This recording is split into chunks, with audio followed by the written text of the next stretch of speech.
Hello everyone, I'm Kulwant Kaur and I bring to you one more topic of UPSC, and that is culture is what we are and civilization is what we have. Right? So let me admit, before I attempted this essay, I almost felt there was hardly any difference between culture and civilization.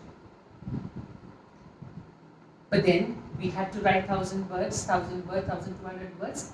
So then when we looked at it closely and thought about it, then I realized that there are hints in the answer itself, in the question itself, in the topic. So what are the hints? Look at the helping words. Helping verbs are. Culture is what we are. Civilization is what we have. Got it? Got an idea? Well, what are we? And what do we have? Are we what we have? So what we have all our properties, whatever we have, our finance, our status, the house, our transport system, all our facilities, properties, all our facilities, everything that is available to us, the marketplace, the public parks, everything, right? The hospitals, all institutions. All these are part of, everything which makes life comfortable. So everything that we have to make, now this is going to be very easy, life comfortable.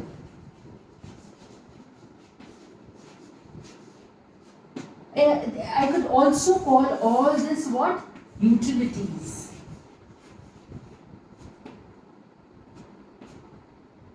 Okay, so all utilities. This is what we have. So strip off all this and what we are left is what we are. So what am I without everything that I have? I am my, what would you say? Mind. So mind is what? Thoughts.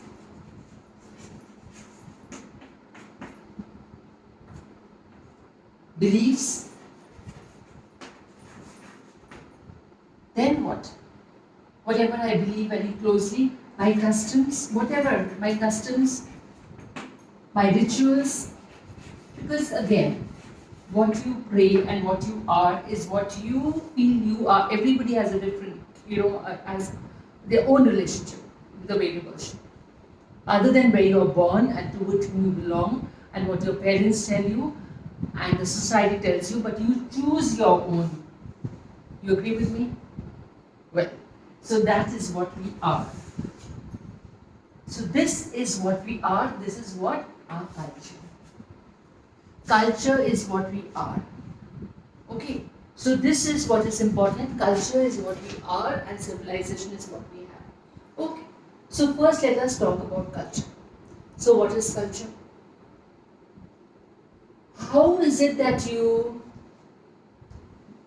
think? How is it that you dress? What is your value system? For example, in India we prefer to be vegetarians, while in other countries they're normally non-veg. We are strictly against, we in fact worship the cow, while the other countries do not do that. So that is part of our culture, the way we worship. Then, other than that, the way we greet each other. Like for example, we greet with the namaste, or we even touch feet of our elders, right? Other countries, meet with a handshake or with a kiss. Well, this was before the COVID time. I'm sure they will have to think of something else again. We are safe with a handshake. Who knows? With a namaste. Who knows? The world will adopt namaste now, right? So, whatever. So that is our culture. Also the way we dress. The dress, of course, it is almost a global culture and everybody is wearing everything. That apart, for this purpose of this question, I would say the Indian attire, or the Japanese attire, or the French, the way they dress up, or for that matter, the Africans, how they dress up. So everything, when we talked about each place, an image came to our mind. That is the dress of that place, right? So that is what is their culture. The way they worship, the way they wear, the way they greet, right? The way they converse with one another, the way they celebrate. Yes, for example, when you talk about celebration, all countries have their own way of celebration, but India is unique. So India is divided on the basis of linguistic states we have. So we have a rich culture everywhere. And though we are almost cosmopolitan now, and every state has a mix of all religions, but nevertheless, we cannot deny the fun or the gaiety in the air of Bengal in Durga Puja, of Gujarat at the time of Navratri, or Ganesh Chaturthi in September in Maharashtra, or in April in Vaisakhi. So all around the year there are festivals. So it all depends upon the regional place, and other people also celebrate the same festival of the same place. So this is part of our culture. Even idol worship, for example, would be part of the culture. Fasting, meditating, yoga, whatever way we do, what we believe and we do by ourselves when we are alone or for ourselves, that is our culture. Right? And we believe that that is the way we should be, that is what we feel. Right? That is our culture. For example, drinks, toxic drinks, or intoxicating, I should say, not toxic, intoxicating drinks, that is not part of our culture. Though, but other places they would be served with lunch and dinner. So that is their culture. Fine. So this is what is culture. Clear as far as culture is concerned? Civilization. Civilization is all that we have. So what do we have at the time of civilization? Would be anything that makes life comfortable or utilitarian. That is what we would call as civilization, right? So everything to do with the intellect to create a beautiful life, when you need maybe even institutions, or when we need institutions, whether it is for education or hospitals or offices, anything, the way the structures are made, they require a lot of intellect also, and they require aesthetics also.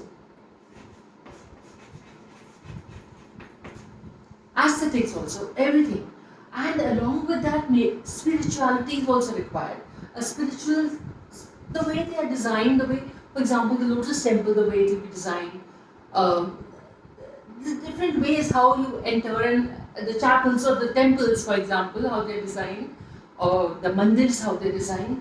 So all the religious institutions also, so that is what you would say, religious places. So how they are designed and all that is part of our civilization. Because this days back, this is testimony of the civilization for the other generation, for the future people who are yet to come and visit. These things stay back, right? So that is a civilization. So not only to make institutions, to make life, as you say, utilitarian, there are some things beyond all this, very intricate. For example, according to the utilities, we should have a system of law. Law, if I say, then I must say justice, right? If I say law and justice, then you have law and order also. We have to have that, law and order. Then we need to have, if we need to have this, then we need to have a hierarchy. Where do I write? So we need to have a hierarchy. So, hierarchy of maybe you had a, which is normally, it was said that the caste or the divisions or the status was done on the basis of profession. But later we saw it is mostly on the terms of birth. So, for example, we have the Brahmins up, and then we have the Shudras down. Okay, Kshatriyas and Varnas and Shudras, right? So they had that. So that was a system. Why? Because we need to understand there will be some on the commanding place and others have to follow. Everybody cannot be a leader. There will be chaos, right? So they had to have a system. So according to the civilization, there was a king, there was an army, and there were the people whom they ruled, right? So that was part of a civilization. Agreed? Clear there? Though this is all making confusion, but I think this point should have driven home that this is what civilization is. Culture and civilization, right? Now, when in a place you do not have many things to show, vouch for the civilization, then we talk about the culture. Say Vedic culture, for example. We know the culture of the place, we talk about the Vedic culture. When we have places and we do not know how the people were as such so much, then we talk about civilization. Right? Like Mohenjo-daro and Harappa civilization, Indus Valley civilization, for example. Same thing, but then that is how it is referred to. Yes, two things which I have just missed out in civilization, which I should mention. One is, for all this to exist, law and order to exist, for the righteousness to exist, there has to be a proper system of measurements. Right? So that was also in place, and there has to be a historian. So somebody who kept records of what the system was or how everything worked. So that is how you leave a record for the other people. That is why they will know what existed here. Right? So here, everything to do with aesthetics, whether, for example, see Ajanta and Ellora, the paintings and the carvings, rock paintings and carvings there in Aurangabad, that is testimony of the civilization of that place. Right? So this is how it goes. This is the difference between culture and civilization. Now both cannot be independent. Just like it is almost like culture is the mind, so then this will be the body. Civilization is the body. They both coexist, and normally they are referred together, right? But then we need to understand the final distinction. So this question is very apt and very relevant. Culture is what we are, and civilization is what we have. All the best. I hope you have got some insights to write your own answer. But every essay should be your own for you to get marks. All the best. God bless.